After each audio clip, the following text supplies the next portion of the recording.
Welcome to MicroMoment Monday, and today I'm going to address a question that I have had several times, which is, if I buy something in bulk, and I'm not going to lift this one up because Jim opened it for me just a second ago. If I buy something in bulk and I open it up and only use a little bit, can I recan it? Depends on who you read. USDA is not fond of us doing that because a second processing is going to reduce the food value. I do it on a limited basis, but I do it very carefully, and that's what I'm going to share with you today. So how do we do it safely if we are going to do it at all? Well, the first thing that I do is I always look at the label, and I look at the label to see what the ingredients are. We need to be sure that the ingredients do not contain any ingredient that should not be canned. No pasta, no butter, no dairy, no anything that is on the do not can list. And if that's the case, then we're one step closer. The next thing that I do, now this happens to be salsa verde. I use salsa verde in our green chili chicken recipe that gets a lot of comments on our site. It calls for 1 cup of this per quart. And so I make a homemade one, and I'm out of that. So in case I want some more, I just found this in the store today. I was delighted. I don't want it in this big amount, thus I'm going to be doing a huge batch, which I don't do. Rather, I would like to recan it in 1 cup jars. So if I make it without canning it, if I just make it for supper that same day, then I have the exact right amount. So I then will go look for the recipe that I used before that is very similar to this. And it is right here, roasted salsa verde. And it is in this book. So I know that this is a tested recipe, and I check what the processing time. Process jars, 20 minutes. Now this is to be made in pint jars. I'm using half-pint jars. So I am going to use the 1 pint jar processing time. You always use the one above if you're using a smaller size jar. So since I live at 5,000 feet, I also know that this 20 minutes is at sea level. I'm at 5,000 feet. I already know when I'm water bath canning, if I get to water bath can, then it will be 20 minutes. So that's the next thing we're going to check. Can I water bath can this? It is surprising the questions that I get sometimes from people who are, I believe that they are novices and they just have not had a lot of experience in canning. But the questions go something like this. So I've just opened up a great big can of something. Since it's just fresh from the can I just go ahead and water bath can it? Yikes! Not necessarily. You have to have more information. You have to practice safety regardless. Anytime that anything is open to the air, like this can of tomatoes and this jar of salsa verde, the air touching the contents gives it a risk of contamination all over again, with bacterial spores that are in the air, with mold spores that are everywhere in the air. And so we have to do proper processing. Well, do I water bath can these or do I pressure can? It all depends on how acidic they are. We already know that for high acid foods, we can water bath can. For low acid foods, we will have to pressure can unless we acidify them. So I'm going to be testing this salsa verde with my litmus paper to see what its acid content is.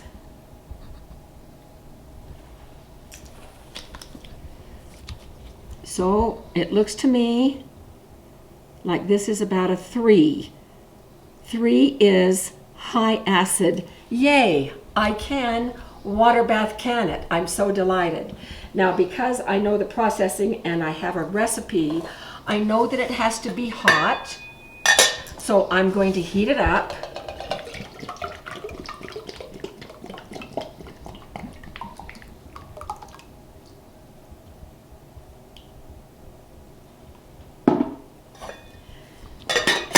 And I know that it has to go in hot jars from the recipe and also from the USDA.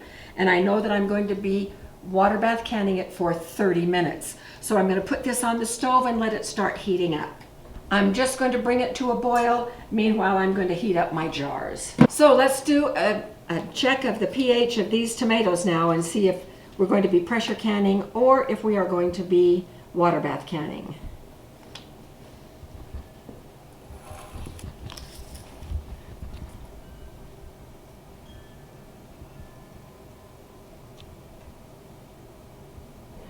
All right, these look to me like they are a 4. As long as they are not up to a 5, we're okay. 4.6 is the cutoff, and so I think we're okay.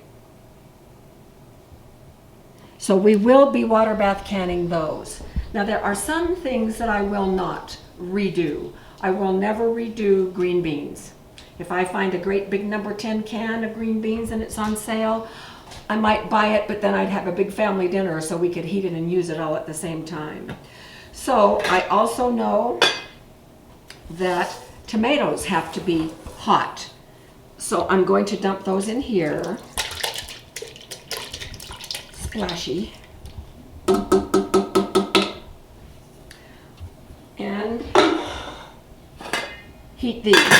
Now that I know that I'm going to be water bath canning, while the tomatoes and the salsa heat up, I'm going to get my canners ready. Now that we know that both the tomatoes and the salsa verde are high acid and can be water bath canned, I've checked the recipe for the salsa verde. I know now what I'm doing on that one. I'm now checking what I need to do for those whole tomatoes. Now those whole tomatoes look to me like they were packed in tomato juice.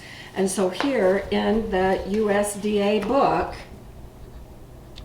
I have found the recipe for tomatoes, whole or halved, packed in tomato juice. And so I'm going to be filling hot jars. Now it says with the raw tomatoes, but of course I'm using already processed ones. And I'm going to be doing pints. So my processing time for these in water bath is going to be 50 minutes between 3,000 and 6,000 feet, and that's us. I'm pulling hot jars out of hot water in the sink, filling them with this tomato mixture in pints. This is just about right for Jim and me. I'm leaving about an inch of headspace.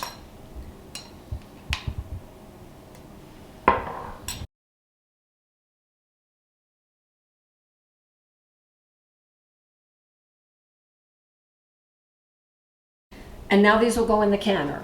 The water in the canner is simmering. There is a rack in the bottom. I'm going to load, and then we'll see about the salsa verde. So here we go with the salsa verde.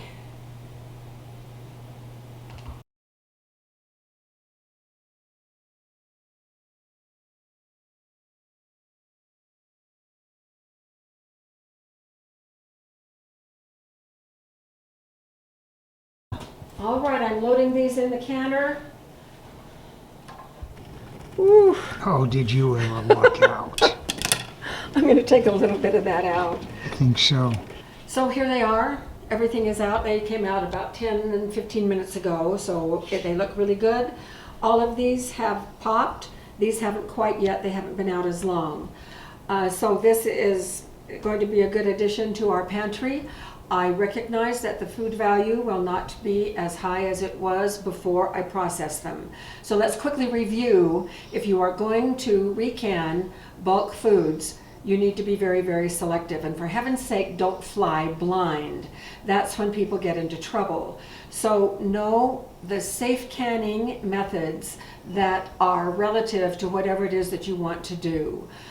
Always, always check the pH of what it is that you are doing. If it is low acid, then look for a compatible recipe and pressure can it.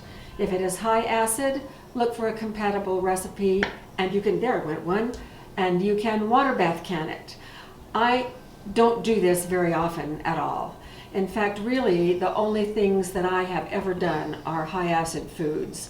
Not because I necessarily want to water bath, I just don't want to process foods again for as long as it takes to pressure can them, because that makes them more mushy. Think green beans, and it also reduces the food value. So I really do not repackage anything that requires, or I never have,